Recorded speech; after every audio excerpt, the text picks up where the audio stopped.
જરા ધ્યાનથી સાંભળજો. સારા સમયમાં તમને એ ખબર પડે કે તમે કોના કોના સંબંધી છો.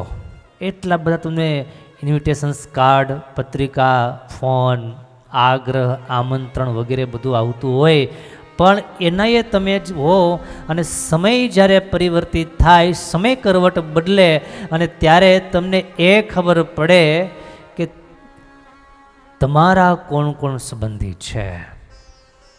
તમારા હોય એ તમારી સાથે હોય, બાકી બધાય પરબારાય નમઃ, બધાય એક બાજુ જતા રહ્યા હોય. આપણા હોય એ જ આપણી સાથે હોય અને આપણી સાથે હોય એની વેલ્યુ કરવામાં, એનો મહિમા સમજવામાં ક્યારેય પણ થાપ નહીં ખાતા, ક્યારેય એને સામાન્ય નહીં માનતા. એ જ સુખ અને દુઃખના સાથી છે.